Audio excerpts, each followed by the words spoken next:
has been an awakening. Have you felt it?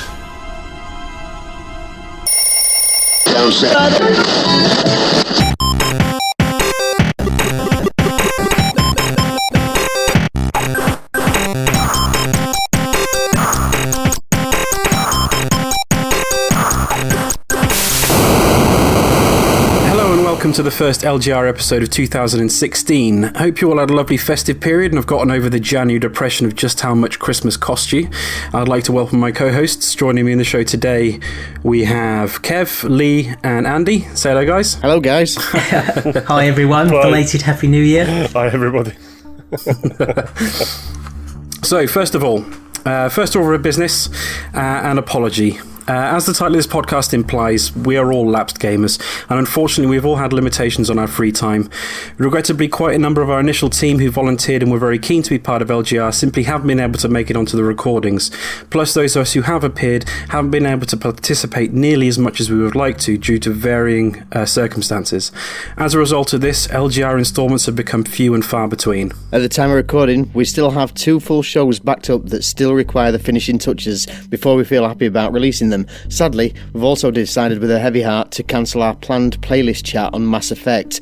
A combination of scheduling difficulties, people not managing to make much headway through playing the game, have seen us push this back and back and back, so we're making a clean break and wiping the slate clean.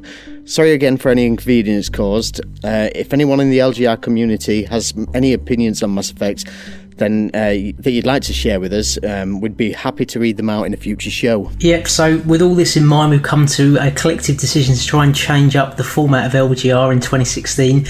So instead of like the periodic episodes of gargantuan length that take our poor editing team a lifetime to put together, we're going to be endeavouring to record shorter, potentially rougher episodes more frequently.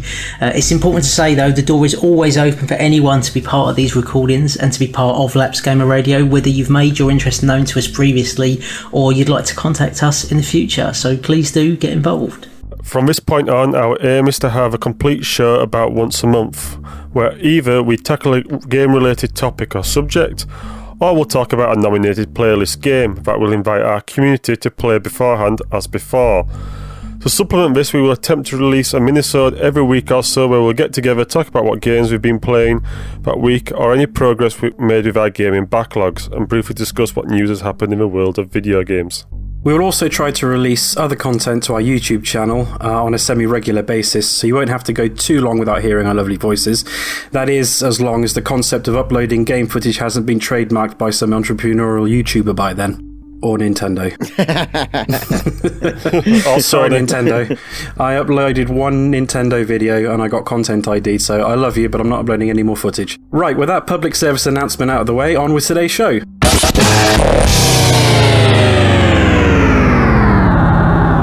So, what's everyone been playing since we last sat down for a chat? Lee, do you want to start us off? Yeah, it's a rare occasion where I've actually finished the game, and it's one of the quickest turnarounds from actually being gifted it at Christmas to actually finishing it. Now, obviously I realise it's not a particularly long game, but it's still an achievement in my house. So that was Kirby and the Rainbow Paintbrush for Wii U. I think it's one of these games where it's known as something slightly different in other territories, so I think it might be the Rainbow Curse in the States. Anyone who's sort of familiar with Canvas Curse, the DS game, so that sort of came out early on in the original DS life cycle and was like a game that really kind of caught fire with the hardware. It really was one of the games that made use of the touchscreen and the dual screens and playing with the stylus. So this very much like from how laboratories again sort of takes that forward and utilises the gamepad, and it is a perfect fit, with the only kind of caveat that it's such a beautiful game to look at, and I know that every review I've read of it has kind of identified this, that kind of claymation style is absolutely gorgeous, but due to the innate nature of using the gamepad, your eyesight is always on that.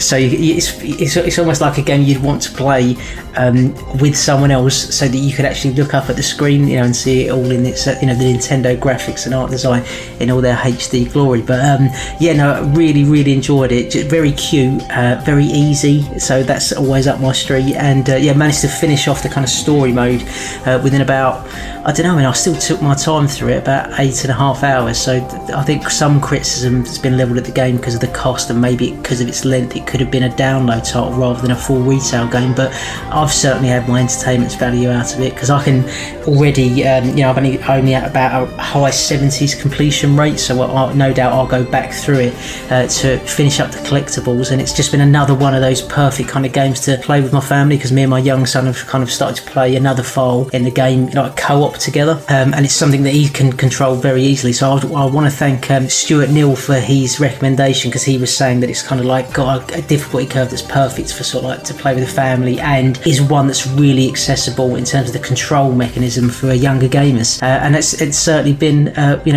really pleasing experience. So yes, the first game of 2016 finished. I don't know how many more there'll be, but at least I've got one on there. That's it. You've done already. You've peaked. I mean, I take it. I mean, I presume this one that you haven't played, guys. But have you sort of seen footage of this? Have you seen it kind of in action at all? Is this the one where you basically draw platforms? Yeah, you draw sort of ropes. Essentially, like with the stylus, and it's like a painted rope that Kirby, as the ball, can kind of just roll around, and that is how you control him. That's how you give him motion.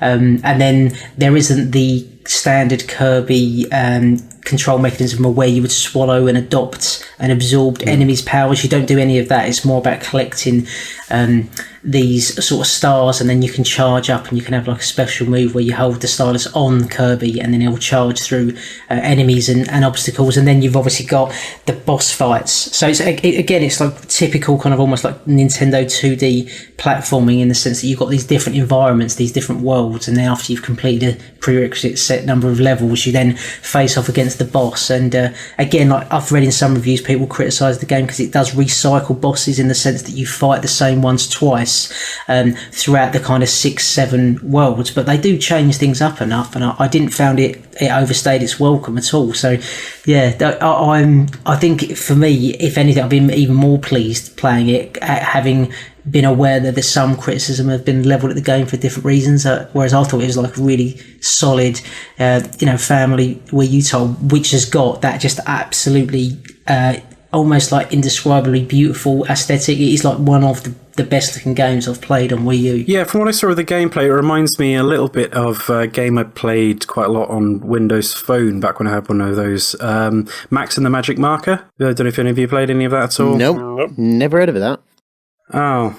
Yeah, the title rings a bell, but I can't visualise it. I'll have to Google it later. But yeah, I mean, it wouldn't surprise me. It is quite, it's a simple concept, but I think it's, as people have said in the past, I think that one of the disappointments possibly about the Wii U has been the lack of developers really making use of the gamepad. I really hope when they get to the NX that they can find a way of still supporting the gamepad, because I just think that's really been it's the killer app, I guess, of the Wii U, but they just never was able to market it properly, or it's never really been taken hold in the gaming community's imaginations, whereas it is just fantastic, when you can see what they can do with it. And it's just one of those titles that's a perfect fit. And of course you've had Mario Maker has really been another one. I mean, it's a shame in retrospect they couldn't have got Mario Maker out as a launch game for the Wii U, in a sense. It makes sense that it was out for the 30th anniversary and everything, but that was the first game, and I'm late to the Wii, but that's the first game that I played that I can see that the touchpad is indispensable for playing it, because it wouldn't be possible really to...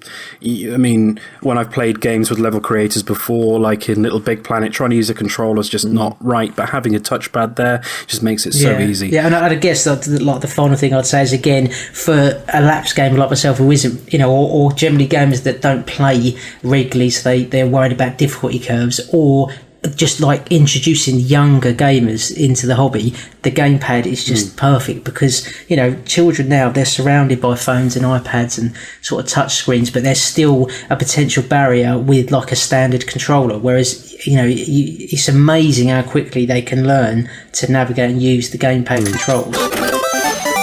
And just one final one for me, I guess, for what I've been playing is I've bizarrely, I don't know why, because normally I don't get to play too many free-to-play games, but the Rabbit from Nintendo Badge Arcade has been working his charm on me because I've been finding myself opening my 3DS up just to have a few of the kind of free plays. This is like, if you've ever been to like a fairground ride and you get those claw machines for the soft toys that never, you know, you never ever win anything out of because it's a complete rip-off. Oh, yeah. Well, Nintendo have turned this into a free-to-play game. Where you get a couple of like free tries every time you log in because you can go to like the practice cranes, or you can kind of obviously pay real money. But the great thing about it is, like, I've been playing it on and off for the past month and I haven't spent any money on it, and you do get these kind of little badges that adorn your 3DS kind of desktop. So I'm not really into the themes. I've bought one and just left it on there. I don't really kind of customize it too much, but with some of these badges it's great because they can actually launch the software. So for example, you could get an old-fashioned styled icon for the Game Boy and you could put all your Game Boy Virtual Console games in that folder and launch it that way. Now some people listening to this are obviously thinking, what on earth is he talking about? Does it matter? I mean, I know it's a complete sort of trivial folly, but I don't know, that kind of appealed to me, and I like the way that it's just a cute little, again, fun time waster if you've got the self-control not to spend real money on it. So I've also started and finished a game this year, but since Christmas, but mine was about 60 hours long. Oh, you're all showing off. Over the Christmas period, I was ill, so in my feverish state, I crawled up under a blanket and played through the entirety of Dragon Age Inquisition. Wow. And all of the DLCs, finished that about a week or so ago. I don't want to talk too much about that because I know, Andy, you're planning on playing through it at some point in the future, aren't you? Yeah, this year sometime, once I get through all my Toys to Life games. So I figured once you've played through that, then maybe we could get together, perhaps with a friend of the show and BioWare superfan Katie, and record a little episode just talking through the trilogy and where we think the series is going to go from here. Yeah, that'd be cool. I've also been playing quite a lot of Diablo 3. I managed to get my girlfriend quite hooked on it, so we've been playing quite a lot of that when she's been over here. It's a really good couch co-op game. I'm playing together online as well. I think we're going to try and record some video footage to put together for the YouTube channel. So again, I won't say too much about that. We'll cover that in a YouTube video. Been playing a lot of Smash Brothers. Love it. I love fighting games. I love watching fighting games. I am terrible at fighting games, but I get Smash Brothers. Smash Brothers makes sense to me. So I've been playing a lot of that. I've actually been maining Kirby quite a lot. Kirby's one of my favourite characters in the game. Have you got any of the accompanying amiibo yet or anything? Yes, yes. It's started. I got Samus and I got Charizard, and I am planning on getting a few more as well. So they've got my hooks into me already.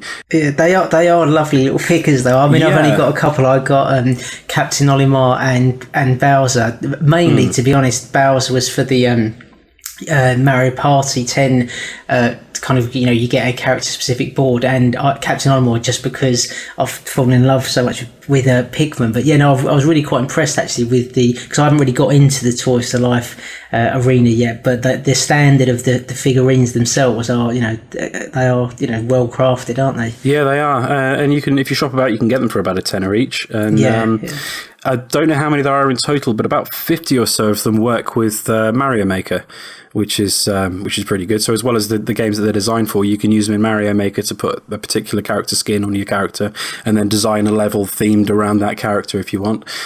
The only other game I've really been playing is Grow Home. I don't know if any of you guys have played any of that at all. I've downloaded it. No. You downloaded it? This is the one... Did this one win the vote to play the... Yeah, it did. Is that right? Yeah, on the PS Plus. That's the only thing I kind of am aware of it. It sounded intriguing and looked nice, but Again, sadly hasn't come to a platform I can play it on. So, yeah, Grow Home. We're thinking we might do an episode around that. So, again, I won't say too much about it, apart from it's a charming little game, and I've heard other people describe it, and I kind of agree, as doing Assassin's Creed better than Assassin's Creed, because it's a game in which you climb. That's the most of it. You play a little robot, you're responsible for growing this giant plant, and to get to each point to make the plant grow high, you have to climb up it. Left triggers your left hand, right triggers your right hand, and it does climbing better than any other game I've ever played that involves scaling a sort of a surface. It's very, very low, polygonal. Very simple graphics, sparse sort of spacey music and cutesy robot noises. I think it came out of a game jam, so it wasn't made by many people. It was made quite quickly, but it's a lovely little game, and I'd highly recommend picking it up. If you picked it up on PS Plus, get it downloaded and get it played. Well, I hate to sound like a stuck record, but I'm 77% through all the achievements on Lego Dimensions. Has they got like a gameplay clock at all? Like, do you know roughly how many hours that is? Yes, and it's quite embarrassing now. Like. Come on, what's the number? Come on, reveal. 77 hours now. An hour per percent. Yeah, it's certainly looking that way. I've only got 4 achievements left and I've completely mopped up. But then there's still loads on the actual homeworlds and stuff that I've not even touched, because I just haven't got the packs for it. I've got 11 packs, but apparently that's not enough. Wow. So yeah, I'm going to be seeing that one off, I think. Even though this last week, Lego Marvel Avengers came out. So I've started that today. And I thought, no, I've got to finish the other one first. Yeah, that's what I was going to ask you, and also to Mark as well, because you've obviously been playing particularly long games. How do you find that? So you just sort of keep them ticking over in the background, and you kind of allocate sort of months, I guess, to them, and then you're just dipping in and out of other shorter games as well to vary it up, or do you just play the one? Because I'm obviously playing a lot fewer games than shorter games, but I'm trying to just stick to one because my habit is always to pick it up and then be distracted by something else. But with a longer game, I can imagine there is a need to sort of vary the palette somewhat. I'm the original ADD player. I pick up a long game, play it for about a couple of days, and then just run away and play another long game. I've still got Just Cause 3 going off in the background as well, but I've not even touched that yet for a month. Well, I'm one good run away from getting the last few trophies of Diablo 3, so I kind of try and concentrate on a game primarily, and then play little things on the side. Like I've just started playing Grim Fandango, just a little bit here and there on the side, where I try and concentrate on a game at a time. That works well on the Vita now, the new version. Yeah, it's lovely. Again, I've dipped into that.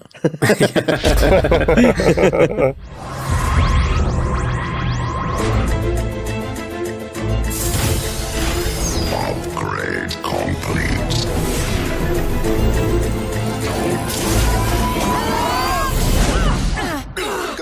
Don't just sit there. You've got a bunch of monsters to meet. Who are you?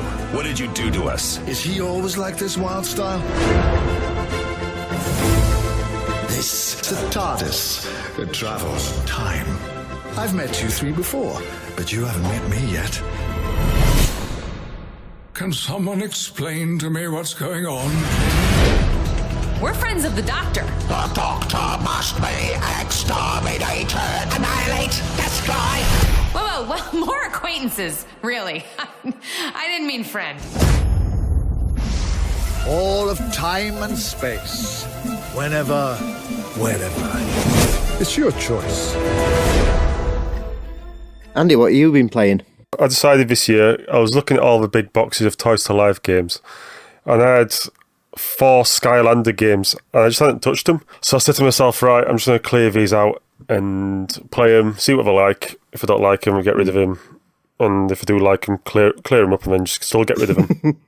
So, yeah, I mean, because you look at these boxes, these Toys to Life, the packs, they just take too much room. Yeah. They're just big boxes, and you get you get figures within them, and you get your big new portal each time. I just thought, I can't keep this up, it's just taking too much room. So I started off with Skylanders. So I started off with Spyro's Adventure, dating back about 4.5 years now. Time flies. I know. So these are the original Toys to Life games. So I played through that.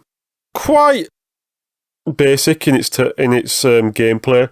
It's a traditional 3D platformer, but without the jump. It was good, but I'll tell you what, the boss battle was such a fucking killer. It's the most epic boss battle I think I've ever played. The difficulty was like, all right, you're playing through the whole game, and you get to this boss battle, and it just goes, hey, this is it. You got a mountain to climb, and it's such a fucker. And if you get killed, you have to start it again. It was just such a bastard. It took me forever just to complete that boss battle. So you do realise, Andy, that this is for kids. The Skylanders games, yeah, they're age 7 upwards. So you got 7-year-olds that have probably just pissed straight through that and just gone, yeah, what's up with you? Probably, yeah, they probably have, yeah. Probably because I didn't level the Skylanders up all of them, but it was just crazy what they wanted to do. Anyway, finally did it. I was quite pleased with myself, and then moved straight away to Giants, and straight away we sort of changed the difficulty level throughout. So the boss battle in that was a lot easier. This one introduced Giants, basically of what I thought were little use, and not much change to the gameplay. So yeah, I played through that. It was all right, and then SWAT Force, which so far has been the best. The variations in gameplay are really good. The little figures, they're split in half, so you can make new figures. Like, so top half can be attached to a different set of legs, and then you can unlock little bits of areas, because in these Skylanders games there's eight different elements. So if you really want to unlock everything, you need 8 different figures from different elements. While in SWAT Force you needed a lot more figures, so they're going to make you go out and buy more. And the one I'm playing now at the moment, Trap Team, you need to buy even more. So are these all on the same platform that you're playing this? First 2 were on PS3, then now it's all PS4. I have to say, do your figures, do they go across at all? Oh yeah, they do. It's all cross-platform. Yeah. The graphics on the PS4 are unbelievable. The SWAT Force game was just absolutely colourful, absolutely beautiful. Really stunning game. The gameplay on it changed. It's reminding me a lot of Ratchet and Clank, where you've got like monorail rails. You do stuff like that, and there's a lot more variation in its gameplay compared to the first 2. I'm not going to talk about Trap Team today, but I can tell why people are slightly disappointed with it. But SWAT Force so far has been the highlight. For decent games, good 10, 12 hours. If you want to lock everything, you could spend a long time getting. It's almost like Lego games. You can spend hours on it. Oh yeah, but a lot of fun. But for me, I don't know. It's maybe because they're not Lego, or it's not. They haven't got the big franchises with them. I'm a bit detached from it, so I do enjoy them, but not connected to the characters. So it's one of those where I'll just play through and just get rid of. But, if you can pick them up cheap, they are worthwhile. I mean, I just picked up Superchargers, the latest one, for £16 on the PS4 from Amazon last week. That's quite a bargain. Yeah, so if you can get them cheap, they are worth getting, and you can complete everything, the main story, with the figures you get in the pack. So, are you moving on to the Disney Skylanders then? Because they've done Disney and Marvel, haven't they? Yeah, I've got Star Wars waiting in the wings. Star Wars, yeah, I forgot about them. I'm Marvel. I'm going to get the first pack sometime shortly, once I get through all this. I do like the figures on them. The figures look a lot better than the traditional Skylanders. But again, I think it's that character attachment that you've got anyway. It's great to see an Iron Man and it looking like a cartoony Iron Man, but still pretty cool. Yeah, I mean, the figures in Skylanders have all got different personalities and different powers and all that. It's just that feeling of, all right, I'm not really that attached to them. They've tried to make them very diverse and everything. The quality of the figures does improve. So with each version, so that's quite good. It's just a fun game that you can just play relaxed, really.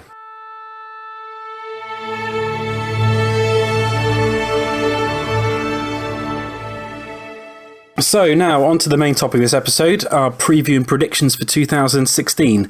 As we know, 2015 was a bumpy year for video games. We had some top-notch AAA games such as The Witcher 3, Fallout 4 and Metal Gear Solid 5. Some very well-received indie games such as Crypt of the Necrodancer, Downwell and Undertale, etc. And some genuine left-field classics such as Super Mario Maker, Splatoon and Rocket League. So 2016 has some big shoes to fill. So what do we think and hope this year will have in store for us? Let's start with some of our most anticipated games and possible hardware. Well, the software that I'm looking forward to the most this year has to be the new South Park game. Yeah.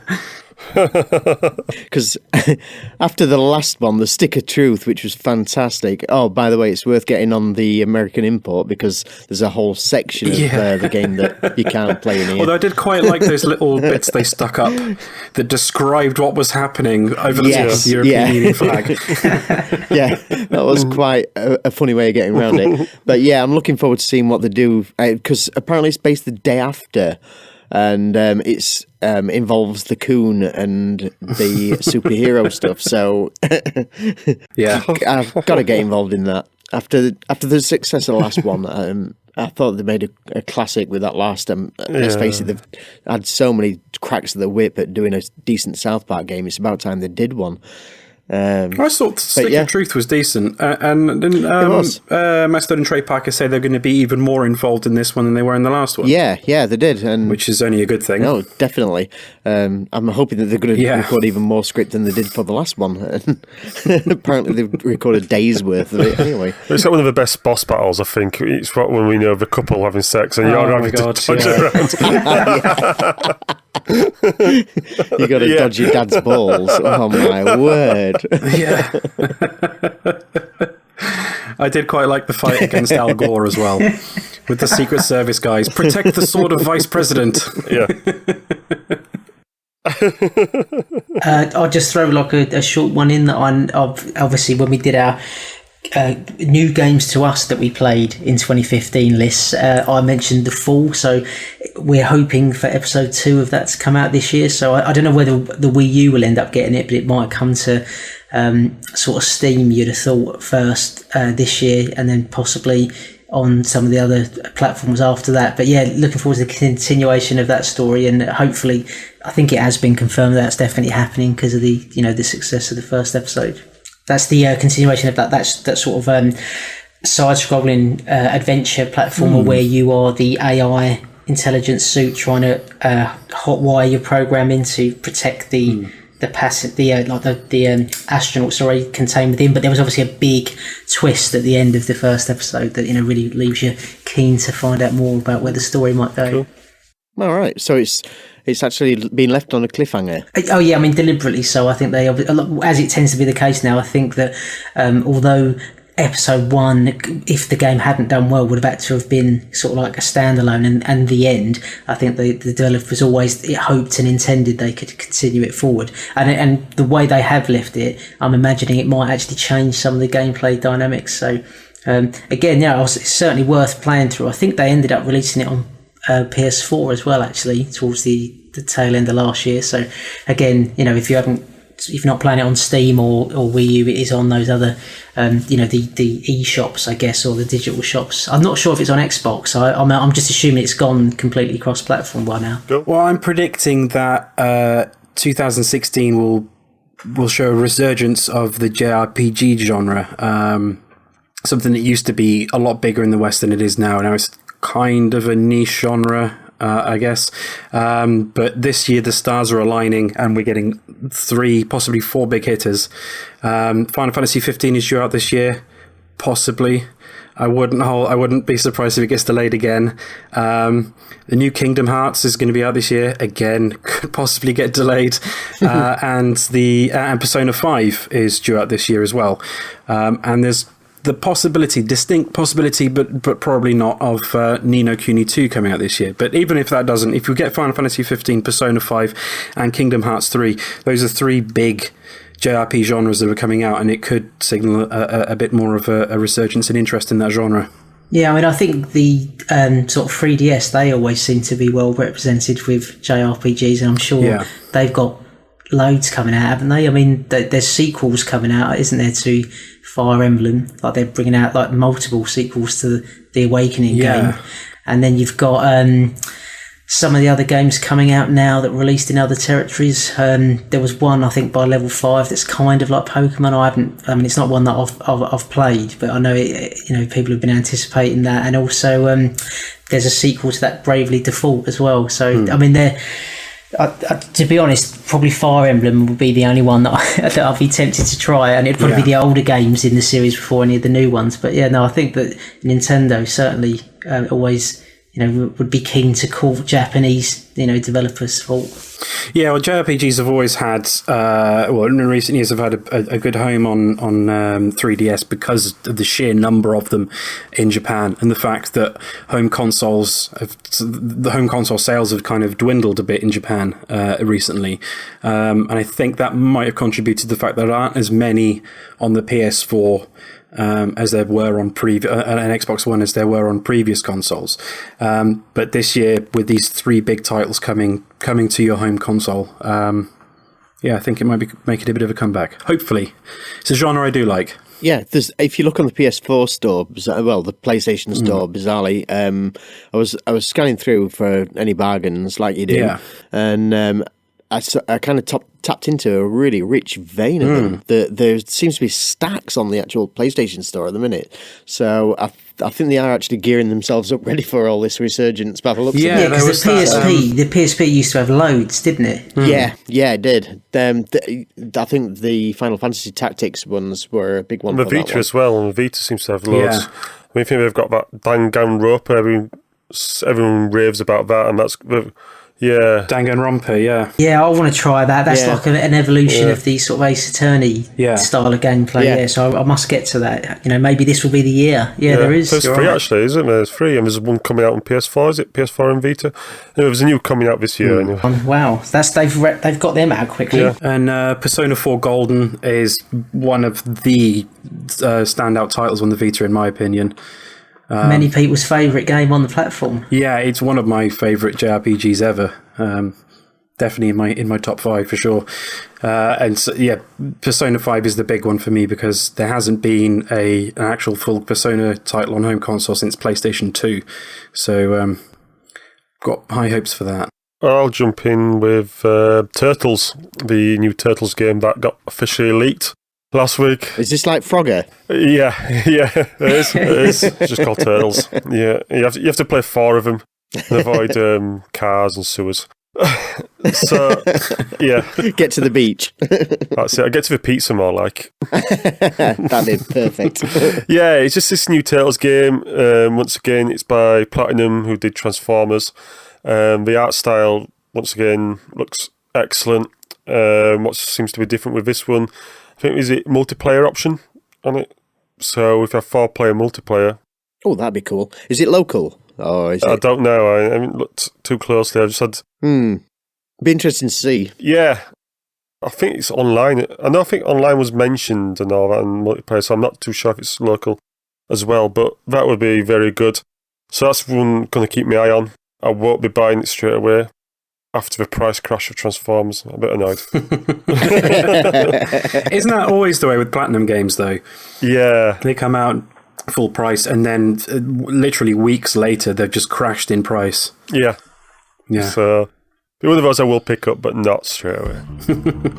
I'll jump in with a combination from TellTale Games. So I'm really hoping we'll get a second series of The Wolf Among Us, because as much as I do love The Walking Dead, and that probably still within my limited experience of that developer is my favourite one of those style of games. I just really like the departure into sort of the crime genre, like the crime mystery genre with The Wolf Among Us, and I really like the art style and the fact that we're now hearing they're going to do a sort of point-and-click adventure Batman game as well. I'm really looking forward to seeing how that kind of develops, because again, I feel like that more comic book aesthetic, which of course The Walking Dead had as well, but there was like so much kind of like colour in The Wolf Among Us, and although Batman's not known for its colour, it's got lovely shades of grey, so I don't know, I'll be intrigued just to see how they do it, and just that idea of maybe playing up the detective aspect of the Batman Bruce Wayne character in one of those episodic adventures.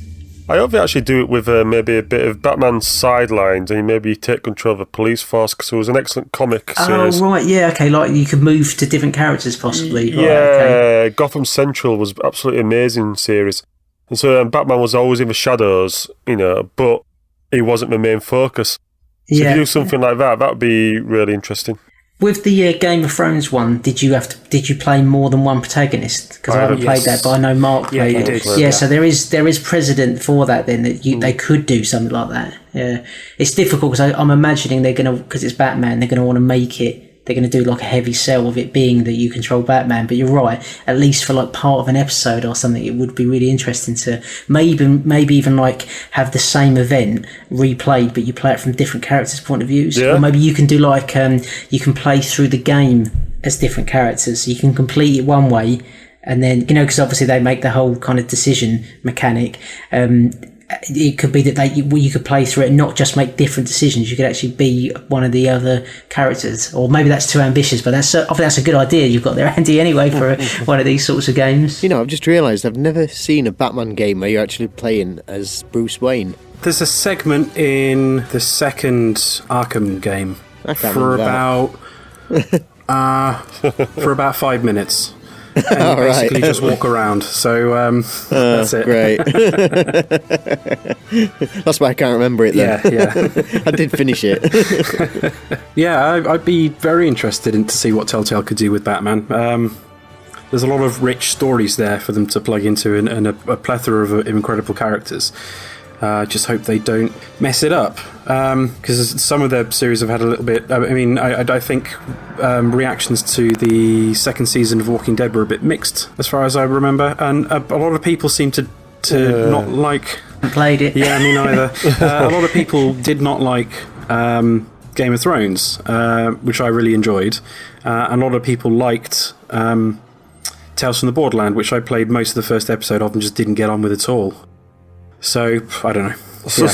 But I'd be interested to see what they could do with that. I mean, if they could present it in a comic book style, because this will be the first time... Well, it's crying out for it, isn't it? It's crying out for that, because I think that could really, work well within... I mean, obviously, we'd hope they can refine the engine going forward, but I just think some of the strength of The Wolf Among Us was in the kind of the visual aesthetic of that particular game. So I'd love to see the more kind of exaggerated, stylised comic, art design. Like Ang Lee's Hulk, you mean? Well, possibly not. Although I must admit that there is, you can level criticisms at that film, and many have, of course. But it's still got the editing flow of a comic book, which is almost unparalleled. It's got the framing. Like even in, so there are some really interesting ideas in that Misfire. Yeah.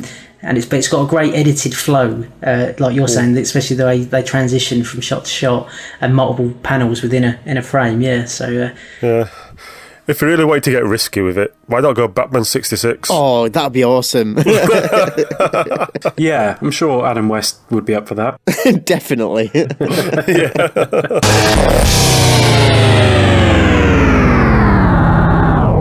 Mafia 3. Oh yeah. I don't know if anyone's played. Yeah, I played the second one, but again, it's one of those ones that I picked up, started, was enjoying, but I think I got stuck really early on, and then just sort of never went back to it, and then ended up selling it. It's one of... I haven't played the first one. I've always intended to go back and play the first, but I played the second one on PS3, and it was just one of those that was... It's quite linear in its storyline, but the storyline was really gripping. It didn't have a massive open world, so you weren't... It just kept you focused on the storyline, which I thought was absolutely brilliant, and I do hope they stick with that formula, because I really don't want to go explore, really, and get involved. I want to keep them... Because I kept you to a speed limit, the vehicles were slow, everything was done at its own pace, but the storyline was really gripping, so I just hope they keep that same style, same sort of like decision-making they had last time, and don't make it like GTA in any which form. Yeah, because it's never been like GTA. Their open worlds have always felt so empty and almost lifeless. Yeah, it does keep you on point, though, to a certain respect, doesn't it? You don't mess around, you just get on with it.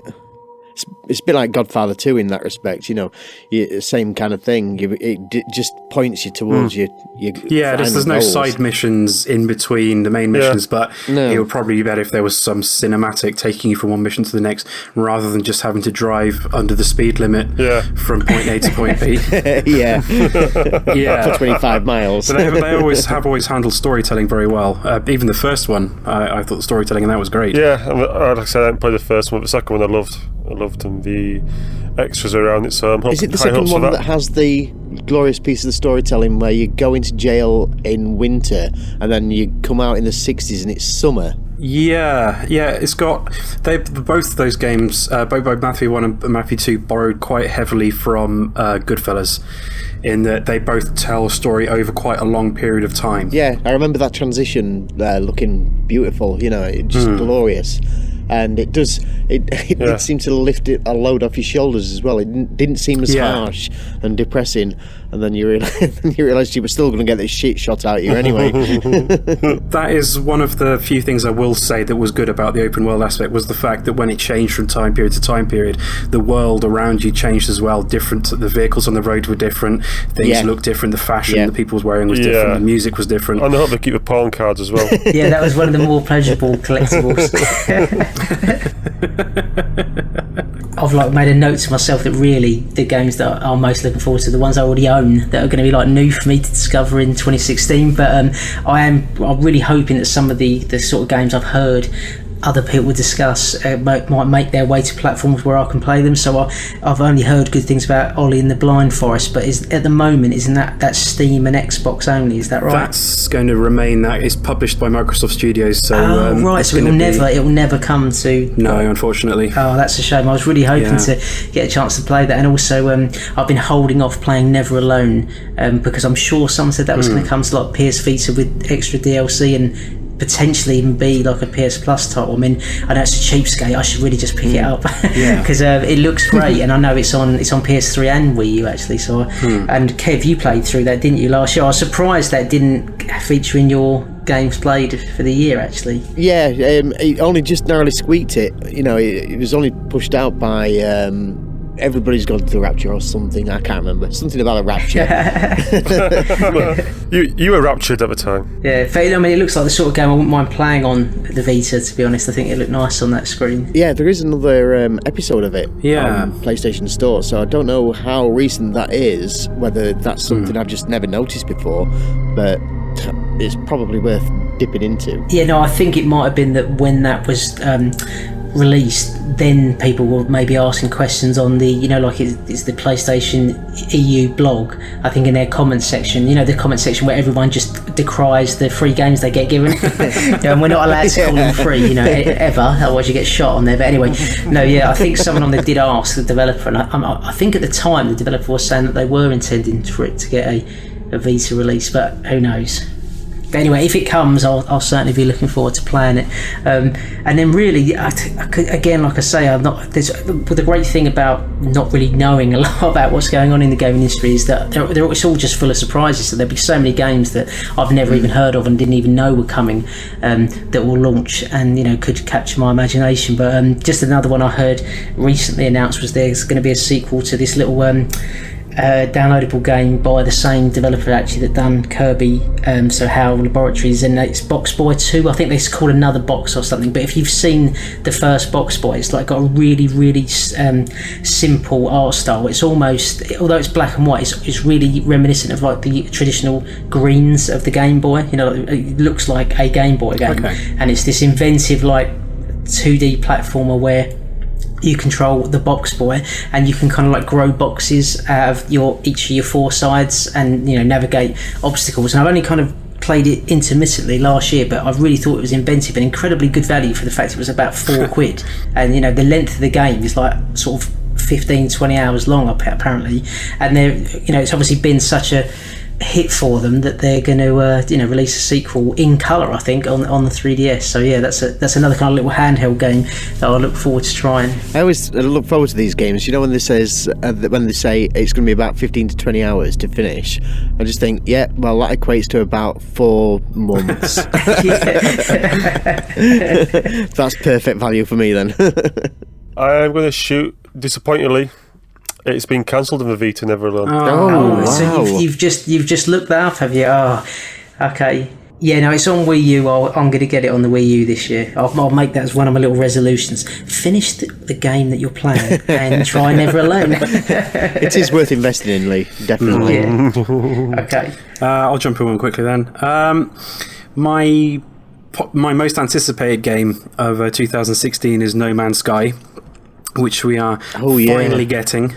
After it was, when was it announced? Christmas 2014. It was at the Jeff Keighley's Game Bonanza, whatever it's called. Yeah. Christmas 2014. And there has been a ridiculous amount of hype for what is essentially an indie game. I mean, it's being made by 4 people plus a few contractors.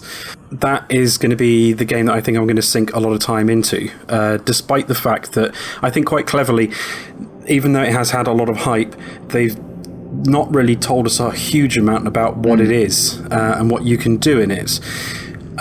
Given that, and given the fact that we don't know a huge amount about it, and the fact that it has been so hyped for the last year or so, I think that it's going to disappoint a lot of people when it finally comes out, because they'll be expecting something it's not.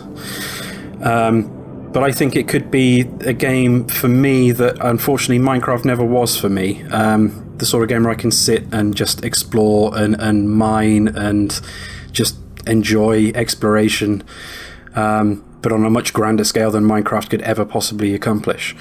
I am very much looking forward to that, and I really hope that it lives up to my expectations. I think I've tempered them enough for me not to be let down when it comes out. As long as it is just what they have said it will be, then I'm fine with that. You might be running a record that just for next year as well. I bet it's going to be delayed. A la Gran Turismo. Yeah. Although we are getting Gran Turismo this year in form. We're getting a stripped down Gran Turismo game, which a prologue? Yeah, essentially, it's just a motorsport thing with a limited catalogue of cars, which isn't Gran Turismo. So no, I'm not that excited for that. Yeah. Well, a sim version of yeah. I've been surprised with that. I mean, given how many Forza games will have been out on Xbox One by the time we finally get a proper Gran Turismo. It was like that with the 360 though, wasn't it? Yeah, it was. Polyphony they really take their time with the games. They don't rush them at all. This one that I was going to talk about is the Kingdom Come Deliverance. I don't know if you've heard about this one. It was a Kickstarter that was that got fully funded, and it's set in medieval times. And it's a role-playing game, but it's not fantasy. So it's a realistic medieval role-playing game, and it does look amazing from what I've seen so far. It's essentially like The Witcher without the monsters. So from what I can see, you're going to go through the politics, you're going through medieval villages. Very realistic, unique idea. One of those I'm just really looking forward to sink a few more hours into. I can't say I've seen anything about that one. I'll have to look that up. One I'm looking forward to as well this year is Uncharted. There's a new one coming out eventually, after they've been talking about it for ages now. I think they've just did the HD remasters as a stopgap, so finally getting to see old Drake again. Quite looking forward to this. Should be good fun, especially with the PS4 graphics on it. Naughty Dog have done really well with the last couple of entries on the series anyway. Well, and The Last of Us as well. They've always been very good at squeezing out all the graphical juice they can out of the hardware that it's on. Yeah. And they did an incredible job of brushing up the old Uncharted games, and they brought out the Nathan Drake collection recently as well. Yeah. I think that this is probably going to be the final Uncharted game that we get. Given the way that they presented it so far, the fact it's called A Thief's End, and he talks about one last job or whatever the phrasing is, I think this might be the end of the franchise. Whoa. I'm not going to predict that Nathan Drake dies or anything like that, but I think that as far as we know about the story, the going into it is that Nathan Drake's been pulled out of retirement. So I think this might be the end of it. Maybe he just goes onto a farm like all my dogs did. Yeah. He goes to raise bees like Sherlock Holmes. Oh, that's okay then. I'm fine with that. But yeah, it means there's going to be a big hole in whatever Naughty Dog have got in the future. I know that recently, sometime last year, someone in an interview may have accidentally let slip that there could possibly be a Last of Us 2. But it would be interesting to see what Naughty Dog do next, what franchise they think up next. How can you have a Last of Us 2? The whole idea is there. It's The Last of Us. The next to Last of Us? It's The Last of Us starring Nathan Drake. Voiced by Nathan Fillion. Yeah, more Nathan Fillion in everything, please. Absolutely. Yeah. I can't really say anything about The Last of Us. What they could do with The Last of Us 2 if they do it without spoiling the end of the first one. So I won't say anything about that. Okay. One more game that I'm looking forward to that I can remember, I'm sure there's plenty I've forgotten, is The Division. Now, I wasn't sure about this, but then finally this past weekend got to play a good 5 or 6 hours of it on the beta. And there's not a lot in it in the beta. They've cut off the first hour or so of the story. They dumped you into New York. You get a couple of story missions, and then that's about it. But the big thing about it is the Dark Zone. I don't know if you guys know much about how the game's set out, but you've got a good chunk of the middle of Manhattan that's utter chaos. It's, instead of being a post-apocalyptic game, it's a mid-apocalyptic game. So everything is falling apart, and you're in there on your own or with your fire team of friends doing missions. But when you go into the Dark Zone, it's like no man's land. Anything goes. You go in there, it's the highly infected part of the city. You go in, every piece of loot you pick up from there you can't use, you have to extract it. So it would be like in Destiny or Borderlands, if when you picked up a gun you couldn't use it, you had to take it to a place and extract it, and while you're waiting for it to be extracted, other players could come along and kill you and steal your loot. And it's utter chaos, and I loved it. I don't know how much content there's going to be in there. If there is lots, I think this could steal quite a few players away from Destiny, because there's going to be no significant content updates in 2016 at all for Destiny. We were expecting Destiny 2 in September. That's apparently now been pushed back to sometime in 2017, and they're not making any DLC for it. They're just putting out these little events and things like that. So given that there's not going to be much content for that, and is this game that's quite similar in its style, it's a big multiplayer online shooter RPG with more RPG elements than Destiny has, albeit with not as good shooting as Destiny does. If it has enough content to give it legs and there's enough endgame in there, I can see lots of players leaving Destiny and going to The Division. So Bungie, beware. Yeah, I read something about it today that it was Destiny, like on the Metro website, that the preview did liken it to Destiny. I mean, in that sense. There's a lot of similarities. It's a third-person cover-based shooter rather than FPS. The shooting isn't as tight as Destiny is because Bungie know how to make a shooter. But the RPG elements themselves seem, even just playing through these few hours of the beta, seem more fleshed out than they are in Destiny, like the level of character creation, customization, the way that you can spec your character out, the way that things level up, etc., etc. And from what people said who played through a good chunk of it, that event in Sweden, the storyline is more fleshed out than Destiny's is as well. So I don't know, I've got high hopes for it. I'll be picking it up, so I'll relay my thoughts once I've played a little bit more of it in March. One of the others is Horizon Zero Dawn by Killzone developers Guerrilla Games. This one looks amazing. When I first saw it, it reminded me of the 80s franchise. I don't know if anyone remembers it, called Zoids. The mechanical dinosaurs controlled by sort of humans, and this one sort of reminded me with the mechanical dinosaurs. It does sort of look like a Monster Hunter game, so I'm not too sure, but from what little I've seen, it does look interesting. You know, you've got a female protagonist. You've got very simplistic weapons while you're fighting mechanical dinosaurs. Something's happened to the Earth. It just looks very interesting, very beautiful. Yeah, something about the design of the protagonist and the design of like the fact that it's a future where giant robots have taken over. It reminded me quite a lot of Enslaved. If any of you guys ever played that. Yeah. And I love that game, so yeah, I'm looking forward to that. I've got a feeling that might get delayed as well. Yeah, it's going to be, I mean, it's the thing that's been on this console generation even more so recently is big ticket games getting delayed quite significantly. So I've got a feeling that's going to be a 2017 release, although I hope it's this year. I'm looking forward to Ratchet and Clank this year. There's a new movie coming out and they're going to tie it all in, and apparently it's going to be based on the originals. I don't know exactly how the plot goes. I joined it with the advent of the PS3, Tools of Destruction, and just thought it looked glorious, you know, and it still looks amazing now. And this is after a generation shift.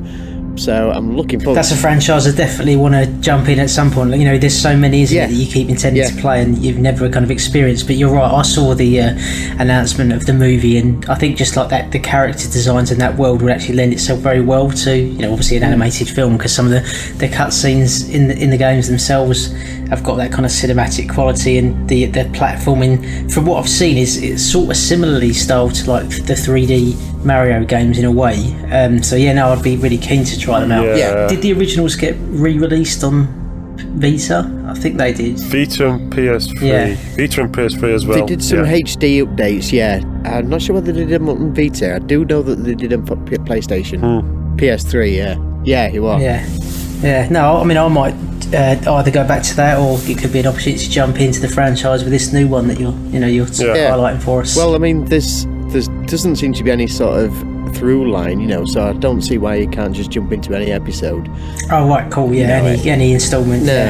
But I think the movie's probably a great place to start, you know, because I think that's going to go back and sort of put it all in place for you. I have certainly had no problem joining it after they'd already released about 6 games.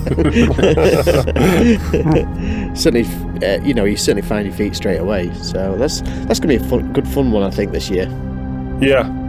I think it's a reasonable price. I was looking at it, I think I got an email, it's about 25 quid pre-order. So. Yeah, they do seem to be releasing them at mid-price, like the Lego games. So that's good. Yeah, alright, so I'm a big fan of the Warhammer Worlds. Games Workshop created Warhammer World, Old World and 40k, and they seem to have looking at the list, they seem to have about 8 games out this year. So I'm just going to quickly go through them, and I'll end up with the one I'm looking forward to the most. Go. So yeah, go. Alright, you've got times. So the first one is Battlefield Gothic Armada on the PC. It's basically set in the 40k universe. It seems a real-time strategy. I think it's more in the sense, is it Homeworld, where you're fighting using spaceship battle. Yeah, that was a great game. Yeah, that you're harking back to that's what, late 90s, is it? Yeah. And I was looking at this, and it looks really interesting. The type of ships they're using, the tactics you can use. You know, hopefully they get that right. The next one I've been looking forward to is already out on the PC. It's coming out on the PS4 and Xbox One sometime early part of this year. Is Vermintide. I don't know if you've heard of this one. I've heard of Vermintrude. No. This is like Left 4 Dead, but instead of zombies, you're fighting giant rats. Okay. Oh, cool. What's interesting, it seems that the characters themselves as you play are very different, and basically fighting this city, fighting giant rats, essentially like Left 4 Dead. Got some decent reviews on the PC, so hopefully on the PS4 it'll become really good multiplayer game. The other one is Warhammer 40k Eternal Crusade. which is essentially you are a big giant space marine. Hey! Yeah. Did any of you play Space Marine? I did. Yeah. You got to say it right. Space Marine. Oh, yeah. Yeah, like Game Burst. Space Marine. Yeah.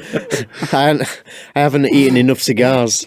Yeah. But yeah, it looks like it's a bit of an MMO, third person. From what I've seen, looks good. You know, I can't tell. I just love the world, I love the setting, so I'm interested in all of these. The next one is another 40k game where it's not a Space Marine this time, which is good. It's actually you're playing as an Inquisitor, and these are investigators into heretics. It seems to be a Diablo type role-playing game in that sort of style. So once again, you can't tell. All I've seen is little trailers here and there, and it just looks interesting. It seems when I was watching it that this one has got a bit of physics type of engine where you can target body parts and knock off body parts off the enemy, so it disables them. Because I was watching this little Inquisitor fighting this big demon and knocking off his arms and etc. Looked quite interesting. The other one out on PS4 as well is Space Hulk Deathwing, which is a first-person shooter. Don't know much more about than that. The other one set in Warhammer world, the old world, is Man of War, which has been a couple of trailers, which is just a seafaring open world game. Hopefully, if it looks anything like Assassin's Creed 4 when you're on the ship, it could be very, very good. I'll take it you're not planning on getting all of these and playing all through them in the next 12 months. If they're all out, I will play through them all. You'll play nothing else. Yeah. Yeah. Look, my section will just be Warhammer. Look, this is what I'm playing Warhammer. This week in Warhammer episode 15. Yep. The other one, all right, is Mordheim, which I think has just come out on the PC, but it's come out on PS4, is like XCOM, but with a fantasy based. The final one, guys, I know you're glad to hear the end of these Warhammer games, is the Total War Warhammer by Creative Assembly, who have done the Total War games.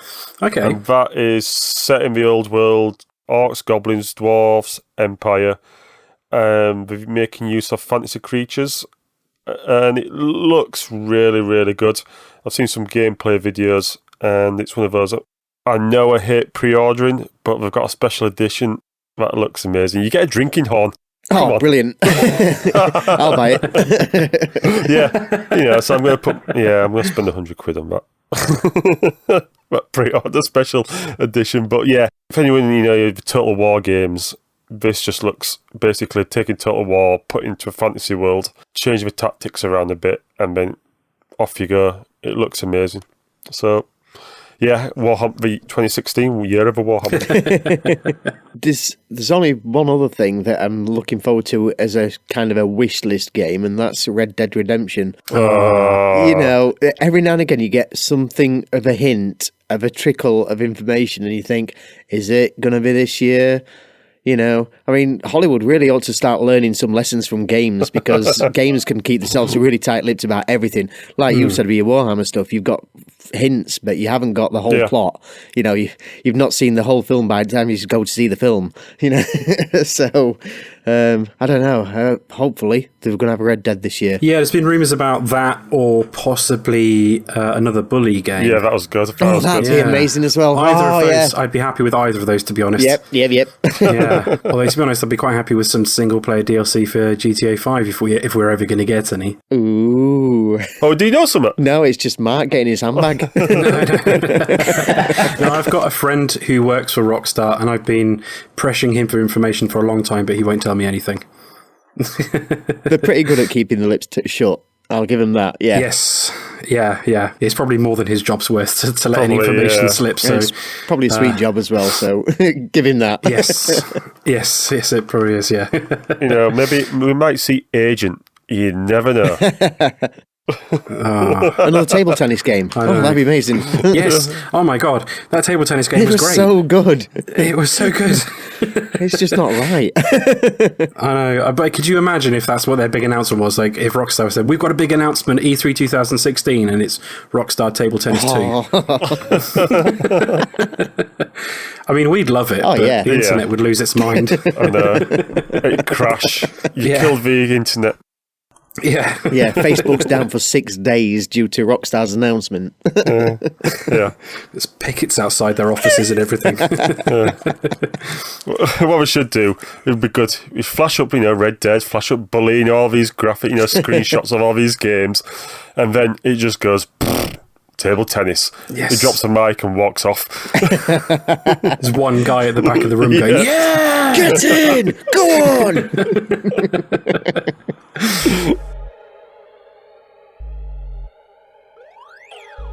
Okay, so before we go on to any predictions of stuff that we think will happen this coming year, or things we'd like to see for the coming year, we'll just read out a few tweets we had in from our community of predictions for 2016.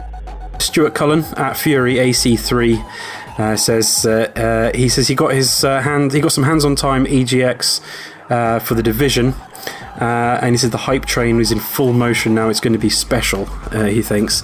Based on what I played, I think he could be right. Like I said, with that caveat that I hope there is enough content to keep it going, it could be a very interesting, very special game. And just responding in terms of games that people are looking forward to, Jack Smith, which is at Chronogenesis, he has put, currently my most anticipated video game is Fire Emblem Fates. All 3 games in the series look to offer a lot of fun. I'm intrigued to hear more about the new Legend of Zelda for Wii U, but it's too early to have an informed view on it still. Other than that, I look forward to Nintendo doing what Nintendo does best, surprising me with something new and unique. Last but not least, I still hold out hope for my White Whale game to be released, Dr. Kawashima's devilish brain training. In the tabletop world, I have to give it to the 7th Continent. Look forward to exploring this vast world over multiple sessions.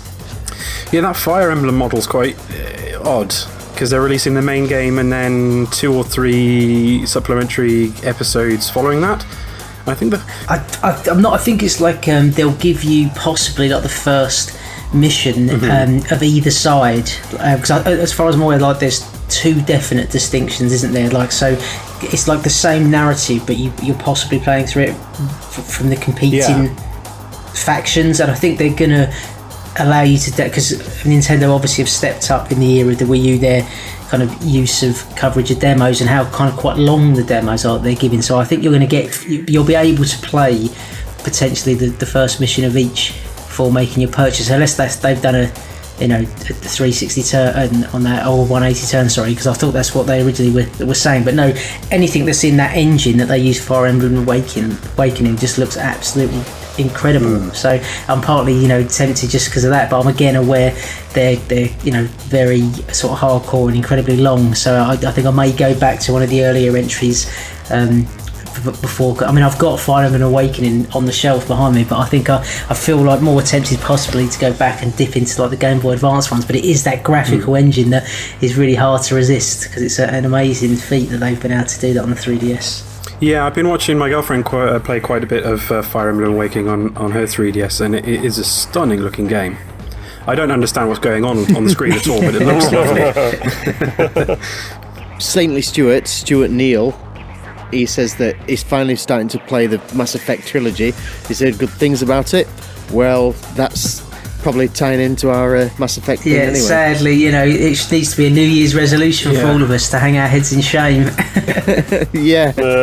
That's the first piece of feedback. So we'll get him on. We'll have to get him on after the show. He does the whole show on his own. The only one who's managed to play through the games. Just him in an echo chamber. But tying in with that, Katie Stubbs at KT120, she says, I do expect it to get delayed, but Mass Effect Andromeda. So by the time we've caught up with that, there might actually be another one out anyway. Possibly, yeah. Don Johnson at Indiana747 says he's going to buy Uncharted 4, No Man's Sky, Battlefield 5, or is it going to be Battlefield Bad Company 3? Could be interesting, that one. Interested in Overwatch is Horizon Zero Dawn. Intrigued by Firewatch. What was that? I've not heard that one. Oh, Firewatch is another one of those sort of like everyone's gone to the Rapture, the Vanishing of Ethan Carter sort of games. Oh, cool. Yeah. He's worried for the Division. Battlefield 5, true to form, will be a broken, unplayable mess. For the first 6 months, at least for DICE, they learn nothing. Yes. Yeah, I'm fully anticipating that. But I forgot to mention it when I was thinking up games I'm looking forward to. Battlefield 5 will probably be a big one for me as well. But yeah, it will be an unplayable mess for a good few months after it comes out, just given the nature of the sort of game it is and the fact that DICE can't get them running quickly. Andy Palmer at Ramalapta on Twitter, he's looking forward to Dark Souls 3. Andy's a good friend of mine, and I know he's a big Souls fan, so he's going to be uncontactable once Dark Souls 3 comes out. He'll be dead to the world. He's also crossing everything for an XCOM 2 console port, but I would be looking forward to an XCOM 2 console port as well, but I don't think it's going to happen, unfortunately. They've made absolutely no noise about porting it to console, and I don't know whether the last XCOM sold well enough on console for it to warrant being ported, which is a shame because it played so well on console. It was a brilliant game. But, they are brilliant games anyway. Yeah, but I think that's going to be one that you'll have to pay on PC, I'm afraid. But you never know, with a silence, it'll just hit you left field. There you go. Yeah. It's out. Yeah, they could do maybe in the future at some point, but I don't know. I doubt it, unfortunately. Yeah, I just read a review about it today. Got a very good review from Eurogame. Yeah, I've watched a few Let's Plays, and it looks they've improved on every aspect of Enemy Unknown and Enemy Within. So I'd really want to play it, but I think I might have to get a new PC to do that. Yeah, I'm going to get a new PC for Total War Warhammer. Yeah, and I need one for Kerbal Space Program as well. I've heard that's very good. It looks... Won a Giant Bombs Game of the Year, wasn't it? It was like one of the top games. Yeah, it was. I finally started flicking through the latest Edge magazine, and it got an accolade in their Game of the Year awards as well. I need a new PC this year because I've got a door that just won't stay open.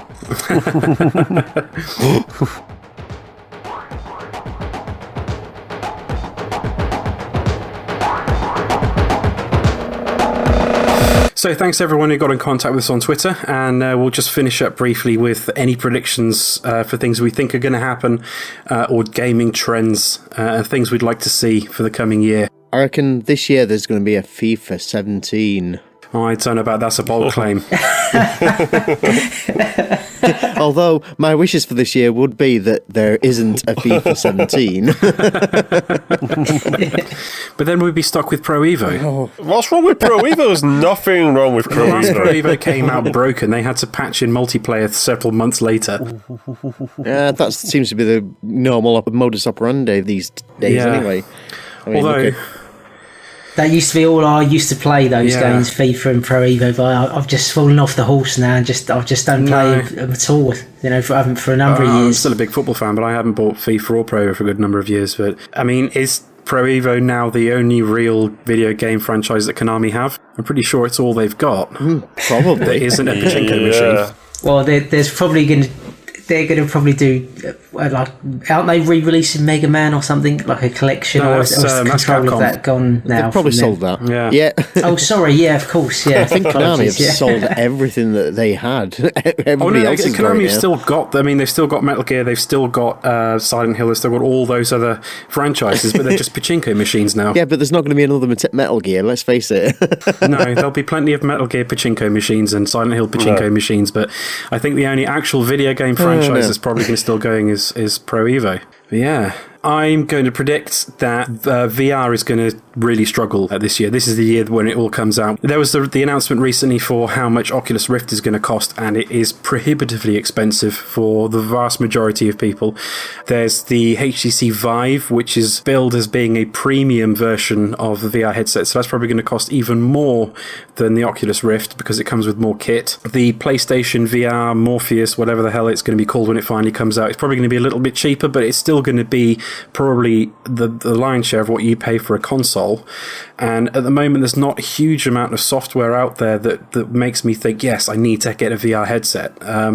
I want VR to succeed in the long run, and I really hope that it's not another situation like it was with PlayStation Move and the Xbox Kinect, where it was an interesting concept that just never took off and developers never really bothered with it. So I think that it's going to struggle this year, but hopefully it's just going to be teething problems, and in the future VR will become more accessible and there'll be more games for it. But at the moment it just seems like a very, very much a luxury item. On the flip side of that, I think you're going to have a massive backlash from the media as well, because the first time that anybody has any kind of accident or incident, or, you know, it starts off an epileptic fit or something like that, you're just going to have them jump on it like a bunch of hounds. You know what they're like for the gaming community at the best of times, but this is going to be something that they'll just get the hooks in and not let go. Yeah. The main problem I can see with it being is that unless you've got easy access to a demo unit in a shop where you can go out and try it out, people aren't going to want to pick it up in case they shell out 400 or 500 quid on a VR headset and then find out that it makes them horribly motion sick whenever they use it. I mean, when I used to have a 3DS, I could only have the 3D on for a short while before I had to turn it off because it started to give me a headache. And I don't know whether VR will have the same problem, whether it'll just make me feel ill if you play it for any length of time. So we'll see. Yeah, I mean, that's all still kind of like science fiction to me. The whole concept of it is just incredible, isn't it? It really does spark your imagination, and you want to see where it will go in the future. But yeah, at the moment, I think it's still incredibly early days. And like you say, it might end up being a really limited luxury item. But you always kind of do get that, don't you? You get like the more, what I would say, like it's targeted very much at a niche, a smaller group, but whether that can stay viable as a business. 'Cause I mean, they're doing another SKU of Blu-ray, aren't they now? Yeah. That's coming out. That means you're going to have to get another telly, another player. You know, not everyone who adopted DVD from VHS has made the jump to Blu-ray. So are they going to now go up to what is it called now? Is it Ultra Blu-ray or something like that? It's the whole 4K thing, isn't it? 4K, Yes, yeah. So I mean, I think what will happen is at some point in time we will reach that tipping point that if they can get the tech to work, it will sell itself, because if it does deliver what it promises, I think you'll be getting people buying it but how many years that's going to take, I think it's one of those things that once they've perfected it, you've only got to experience it once, and then you will be you'll be finding a way to buy it. But yeah, I think that's a long way off, and I guess you're saying you're a bit concerned that the birth or the inception of it might be such a rocky financial struggle that will they pursue with it, you know? I'll definitely buy it if Rockstar released Table Tennis 2 on it, though. Yeah. I was going to say, if Sony announced that the PlayStation VR is going to be £200 or less than that, and it comes out at the same time as No Man's Sky and works in No Man's Sky, then I'm there. But I think it's going to struggle a bit this year. Okay, I'll go with I'll chip in with like an NX launch date prediction, because I know that so many people have. Again, I've got no idea. I'm bound to get it wrong, but I would have presumed that it would be announced at E3 2016 if it hadn't done already. I think it seems to be that lots of people were saying that dev kits have gone out to developers, so they think it very much is going to be a 2016 thing. But I think it was Jack who kind of said that he's in no rush for new hardware. In a way, he'd be more excited about hearing about the games that might be coming out on it. And I agree. So even if this didn't launch until possibly even as late as spring 2017, I think that's still kind of feasible. And if I had to guess, pull in titles out of thin air of what the lineup will be, it could be they do the whole Zelda Wii U NX like they did with Twilight Princess on the GameCube and Wii. Pikmin 4 has obviously been spoken about as in development, so that could end up being a launch title. I'd love it to be Super Mario Galaxy 3 or a new IP, really, like possibly like a new IP that's just they're launching for NX. But again, I think recently they're saying it's going to be a new installment of an older franchise. So possibly, I know everyone wants like Metroid, but isn't it that they're saying it's more likely to be Smash Brothers? But again, that only came out when 2014. That seems incredibly close if they are going to relaunch it with that. But yeah, so 2016 Christmas at the earliest. I'm thinking it could even be 2017, but as we all know, I've got no clue. So who knows? You never know. This could be the year of Toad. he might finally get his game. Other kind of like NX things, and these are probably more sort of, again, just wild guesses, but I think that it will only play Wii U disc games. That's the only backwards compatibility that you're going to get. I think it will be another excuse, or about time that they possibly try and expand the digital virtual console library. So I'm really hoping GameCube games will come to the NX virtual console, and it will... Oh gosh, yeah. So many good ones in there. Well, yeah, I mean, and again, it's possibly the control mechanism is, again, one of the issues, because I don't know how long they're going to carry on this support of the archaic controls. I mean, don't get me wrong, it's great because obviously you've got the Wii remotes there that you can play with them, but I think distinguishing the Wii U from the Wii was a hard sell for people. So I think with the NX, they might be deliberately making it a clearer break, and one way to do that is to remove some of the kind of like controller support. So in that way, I'm hoping somehow the gamepad can still be used with the NX. But as for like your Wii games and anything older than that, I think it will all have to be digitally. And I'm really hoping that will tie into what they're going to do with their like new membership service. Again, this is just pure wish fulfillment, but I'd love them to take some of the things that worked with PS Plus. So maybe like on a rolling monthly basis, you're allowed to play a selection that they curate for you of Wii games, GameCube, N64 or virtual console games, so you can just play them for that month, and then buy them possibly at discount. Like, I think it will lock you out. I don't think you'll be able to, like with PS Plus, if you've got them in your download queue, you can play them as long as you pay the service. I'm not sure Nintendo, well, they probably won't do any of this, but I think I could see it working, that they give you like a range of old and new titles from their library, possibly only 5 or 6 titles every month, but then you're able to buy them at discount after that 30 days if you want to try them. But yeah, this is wish fulfillment, that the NX comes out, it's a success, and they finally do put all of their old legacy systems on the virtual console. Well, a wish fulfillment for me would be getting rid of that bloody sensor bar. The more compact they make it, because you get it out of the box and there's about 18 different components, and you just think, oh God, here we go again. Yeah, I think that, again, that might be why possibly they won't carry over, trying to make it so backwards compatible that you'd have to still use like the Wii remotes. And also people have, come up with these ideas that it's somehow going to talk to another handheld device, or it's going to be like 2 components. So however they're going to do that, and however the NX will stream or interact with a handheld style controller is, will be fascinating. But I do think they will do something with that. Like either, like with the gamepad now, you have to be in a certain range of the main console.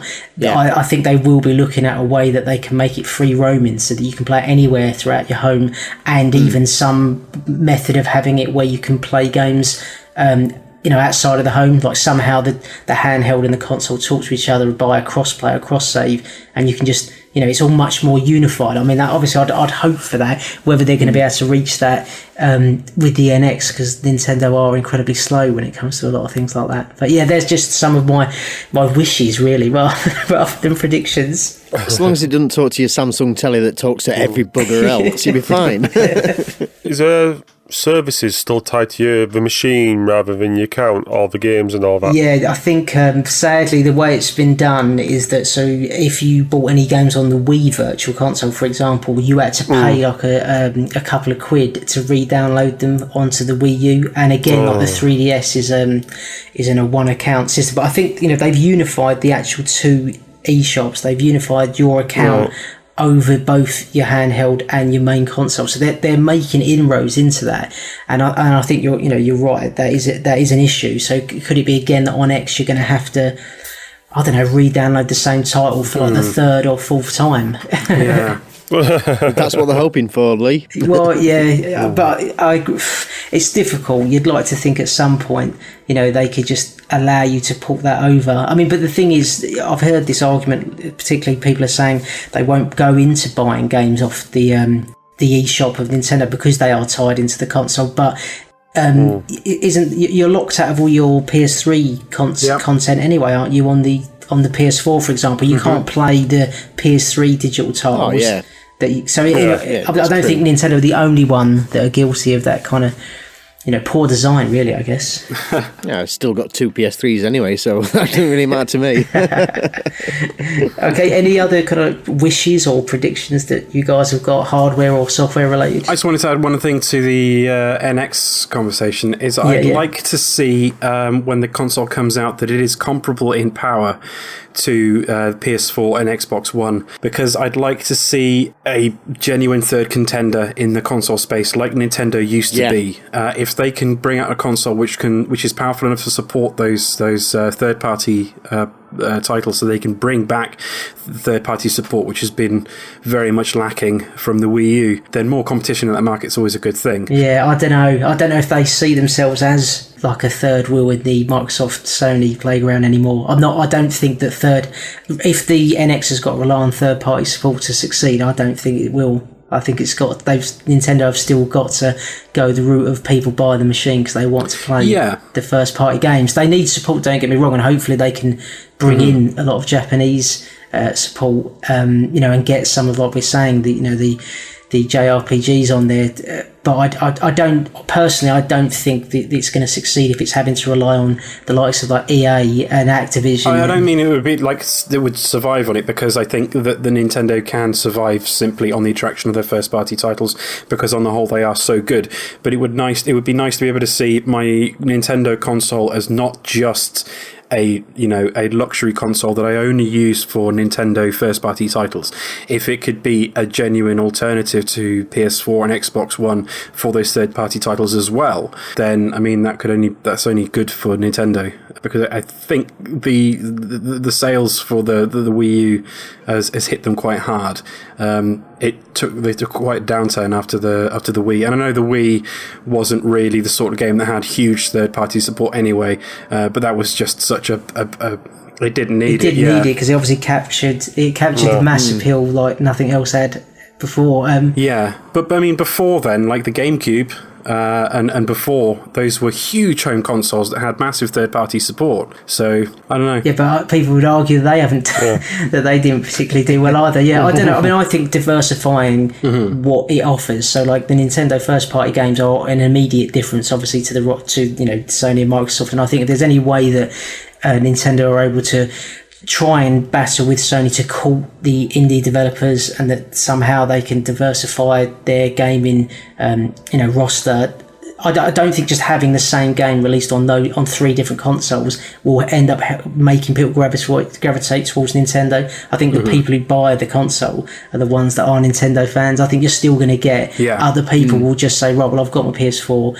If I've got to choose then whether I buy an Xbox or a Nintendo, I don't know. It's difficult. I mean, obviously, these are answers that they're going to have to solve as a business. And again, like Jack Smith and other people have said, I just want to be interested to start hearing more about it. But I am excited with the promise of new hardware, although I personally don't need it. If it didn't come out till late 2017, that would be fine for me. No. But, me and Mark don't. We've only just picked ours up. I'd rather be 2018, thanks. But saying that, I mean, to me, I feel like they've got the balance perfectly correct with the Wii U, because the whole Wii thing just ended up getting swamped with shovelware. There was just so much on the shelves, and it was just all rubbish. And this time they've got it really select, and I don't know whether this is something they've done deliberately or whether it's just they've made it so hard to program for. But you look at the catalogue for the Wii U as opposed to the Wii, God, the quality is right through the roof on this console. And consistency, they brought back the value of the old Nintendo seal of quality stamp on the game. Yeah, exactly. Yeah. Definitely. Just a couple more things I want to mention. As I said before, I think that Mass Effect Andromeda and Horizon Zero Dawn are both going to get delayed. I also think that The Last Guardian is probably going to get delayed as well. Oh, really? Surprise! Yeah, I know they said it was going to be out this year, but as exciting it was to see that gameplay trailer at E3 2015. It wasn't a million miles away from what they showed us back at E3 in 2009. It looks nicer, but it doesn't look that much different in terms of the actual game itself, the actual gameplay they showed off. And I don't know how far along they are. We haven't heard a huge amount since E3, and I've just got a feeling that there's going to be an announcement very quietly that, yeah, The Last Guardian's been delayed to 2017. So I'm not expecting to... I'd like to play that this year, but I'm not expecting to be able to play that this year. The only other big prediction I've got for this year... Well, it's not really a prediction, because we already know it's happening. But the fact that there is not going to be an Assassin's Creed title this year. For the first time since Assassin's Creed 2. I think they've been annualised since Assassin's Creed 2 onwards. I'm pretty sure. Yeah, they have. But at least for the last 5 years or so, it's been every single year.